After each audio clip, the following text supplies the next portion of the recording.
Hello student, online class में मैं देवानंद श्रीवास्तव आप लोगों का स्वागत करता हूँ।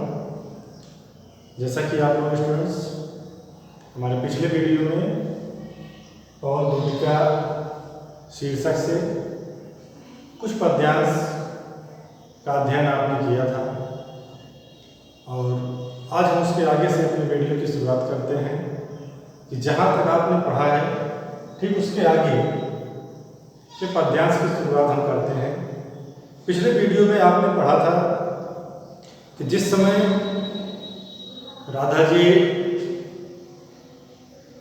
अपने संदेश को पवन के माध्यम से श्री कृष्ण के पास पहुंचा रहे हैं और वो संदेश किस प्रकार से पवन को सुना रहे हैं और कैसे पवन को श्री कृष्ण के पास पहुंचने का मार्ग वो बता रहे हैं कि किस तरह से तुम्हें श्री कृष्ण के पास मथुरा तक पहुंचना है। तो आइए आज शुरू करते हैं कि ज्यों ही मेरा भवन तज तू अल्प आगे बढ़ेगी, शोभा वाली सुखद कितनी मंज कुंजें मिलेंगी। देखिए राधा जी पवन से कह रहे हैं कि हे पवन, जैसे ही तुम मेरे भवन को, भवन माने घर, कि मेरे घर को तज कर, तज माने छोड़कर, अल्प थोड़ा सा आगे बढ़ेगी, कि आगे को बढ़ोगी। कि हे पवन, जैसे ही तुम मेरे घर को छोड़कर थोड़ा सा आगे बढ़ोगी, वैसे ही शोभा वाली सुखद कितनी मंज कुंजें मिलेंगी। कि तुम्हें तुम्हारे रास्ते में अनेक शोभा वाली, सुंदर लगने वाली, सुखद सुख देने वाली मंज सुंदर कुंज मिलेंगी, झाड़ियां मिलेंगी। प्यारी छाया मृदुल स्वर से मोह लेंगी तुझे वह।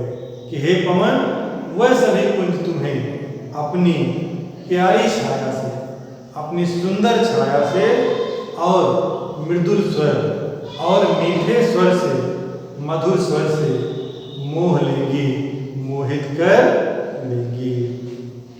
लेकिन तुम तो भी मेरा दुख लख वहां जाना, विश्राम लेना। कि फिर भी हे पवन, तुम मेरे दुख को लख कर, यानी देख कर, अपने ध्यान में रख करके, कि हे पवन, तुम मेरे दुख को अपने ध्यान में रख करके श्री कृष्ण के पास चले जाना, वहां रुक कर तुम विश्राम न करना। कि थोड़ा आगे सरस रव का धाम सतपुष्प वाला। और इसके बाद जब तुम उन कुंजों से थोड़ा सा और आगे जाओगे, उन कुंजों को पार करोगे, वैसे ही तुम्हें थोड़ा सा आगे जाने पर सरस रव का, सरस रस से युक्त मधुर रव ध्वनि वाला धाम, सतपुष्प वाला सुंदर पुष्पों से युक्त धाम तुम्हें मिलेगा। कि जैसे ही तुम उन कुंजों से थोड़ा सा आगे बढ़ोगी, वैसे ही सरस रव का सुंदर स्वर वाला और श्रेष्ठ पुष्पों वाला मधुर धाम तुम्हें मिलेगा। अच्छे अच्छे बहुद्रुम लतावान सौंदर्यशाली। और हे पवन, उस धाम में तुम्हें बहुत से अच्छे अच्छे वृक्ष, बहुत से अच्छे अच्छे वृक्ष सौंदर्यशाली लताओं से युक्त मिलेंगे। कि उस धाम में तुम्हें बहुत से ऐसे वृक्ष मिलेंगे जो सुंदर सुंदर लताओं से युक्त होंगे। प्यारा वृंदा विपिन मन को मुग्धकारी मिलेगा। कि वहीं पर तुम्हें प्यारा वृंदा विपिन, मन को मुग्ध कर लेने वाला, मन को मोहित कर लेने वाला वह सुंदर वृंदा विपिन, विपिन माने होता वन, तो वहीं पर तुम्हें मन को मुग्ध कर लेने वाला, मन को मोहित कर लेने वाला प्यारा वृंदावन मिले। आना जाना इस विपिन से मोह माना न। लेकिन पवन से कह रहे हैं राधा जी कि हे पवन, तुम इस रास्ते से आना जाना लेकिन मोह माना, लेकिन तुम कभी उस वृंदावन की मोहकता के ऊपर, उसकी सुंदरता के ऊपर तुम मोहित ना होना कि तुम इस वृंदावन से आना और जाना, लेकिन कभी भी उस वृंदावन के सौंदर्य के ऊपर तुम मोहित ना हो जाना।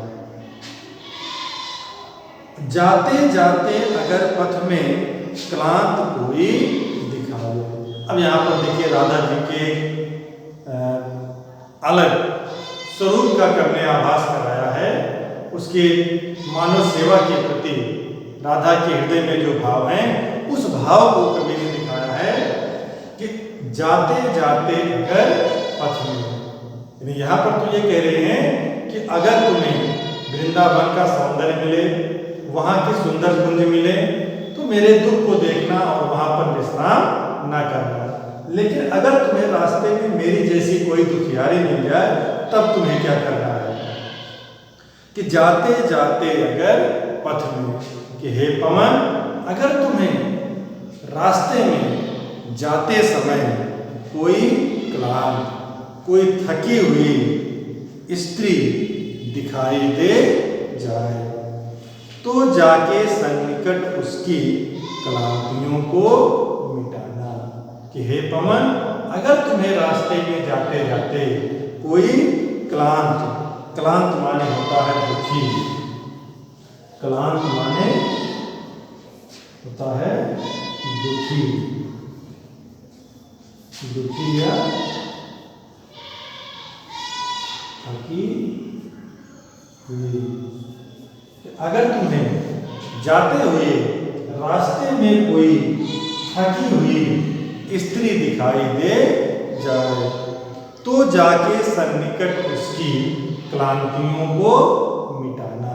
तो हे पवन, तुम उसके पास जा करके उसकी थकान को दूर कर देना, उसकी थकान को मिटा देना।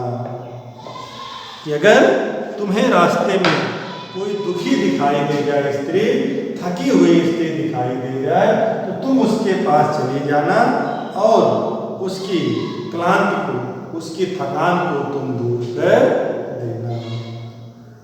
धीरे धीरे बरस करके गात उत्ताप होना।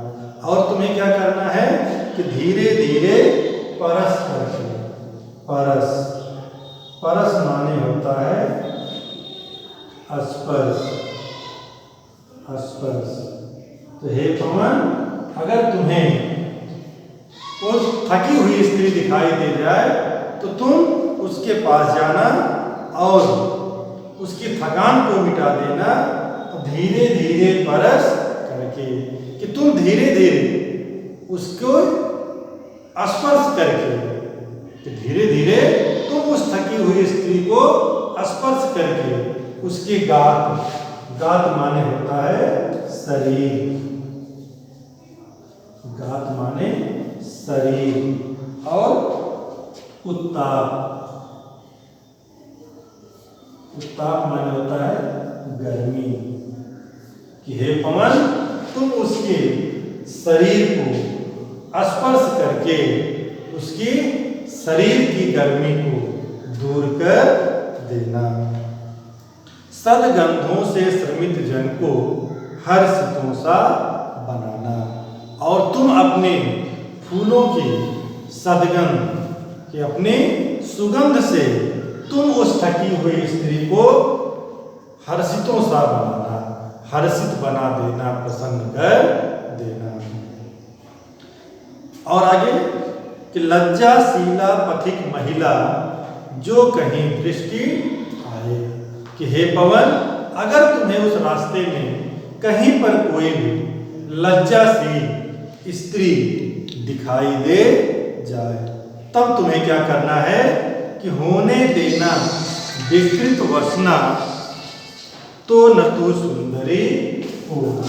तो हे पवन, अगर तुम्हें कहीं पर कोई एक लज्जाशील स्त्री दिखाई दे जाए तो तुम्हें उस लज्जाशील स्त्री को विकृत वसना, विकृत वसना, विकृत वसना माने होता है अस्त व्यस्त वस्त्रों वाली, अस्त व्यस्त वस्त्रों वाली। तो हे पवन, अगर तुम्हें उस रास्ते में कोई लज्जाशील स्त्री मिल जाए तो तुम उस लज्जाशील स्त्री को अस्त व्यस्त वस्त्रों वाले ना होने देना, अर्थात तुम उस लज्जाशील स्त्री के वस्त्रों को अस्त व्यस्त ना होने देना। जो थोड़ी सी श्रमित हुआ हो गोद ले श्रांति होना। और अगर वह स्त्री तुम्हें थोड़ी सी भी श्रमित दिखाई दे, थकी हुई दिखाई दे, तो अगर वह स्त्री जो कि लज्जाशील स्त्री है, अगर वह तुम्हें रास्ते में थोड़ी सी भी थकी हुई दिखाई दे तो तुम उस स्त्री को अपनी गोद में लेकर के उसकी श्रांति को, उसकी थकान को दूर कर देना। होठों की और कमल मुख की म्लानताएं मिटाना, और तुम उसके होठों की और उसके कमल पर मुख की म्लानताएं, मलिनता को मिटाना, दूर कर देना। तो हे पवन, तुम उस लज्जाशील स्त्री के होठों की और उसके कमल पर मुख की मलिनता को मिटा देना, दूर कर देना। और आगे जाने पर अगर तुम्हें कोई क्लांता कृषक लड़ना, कि हे पवन, अगर तुम्हें उस रास्ते में जाते समय कोई थकी हुई किसान की स्त्री खेत में काम करती हुई दिखाई दे, कृषक माने किसान और लल्ला माने स्त्री, कि हे पवन, अगर तुम्हें उस रास्ते में जाते समय कोई थकी हुई किसान की स्त्री दिखाई दे जाए तो धीरे धीरे परस उसकी क्लांतियों को मिटाना। तो तुम धीरे धीरे उस स्त्री का स्पर्श करके उसकी क्लांतियों को, उसकी थकान को तुम दूर कर देना।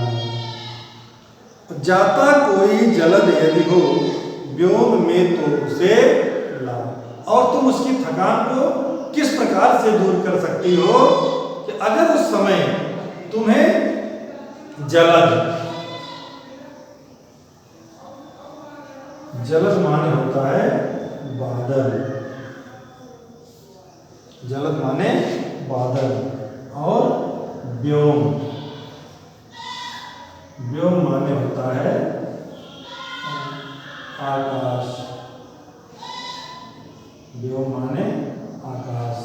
तो अगर तुम्हें उसी समय आकाश में कोई बादल का छोटा सा टुकड़ा जाता हुआ दिखाई दे जाए तो जाता कोई जलद यदि व्योम में हो उसे ला। तो अगर उस समय आकाश में कोई जाता हुआ बादल का छोटा सा टुकड़ा तुम्हें दिखाई दे जाए तो उस बादल के टुकड़े को तुम ला करके छाया द्वारा सफेद करना। उस बादल के टुकड़े की छाया के द्वारा उस तप्त भूतांगना, उस गर्मी से व्याकुल स्त्री को सुखी कर देना, उसे हर्षित कर देना, प्रसन्न कर देना। तो हे पवन, अगर उस समय तुम्हें आकाश में जाता हुआ कोई बादल का टुकड़ा दिखाई दे जाए तो उस बादल के टुकड़े को ला करके उसकी छाया के द्वारा उस गर्मी से व्याकुल स्त्री को तुम सुखी बना देना। तो इस प्रकार से आज आप लोगों को पवन दूतिका के अंतर्गत कुछ पद्यांश की व्याख्या बताई गई और इसका अध्ययन आप लोग स्वतः अपने घर पर करेंगे।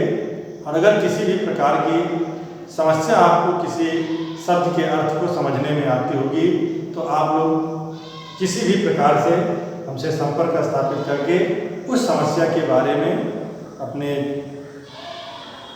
जो भी समस्याएं होंगी उसे हमसे बताएंगे तो आपकी सारी समस्याओं का समाधान किया जाएगा। धन्यवाद।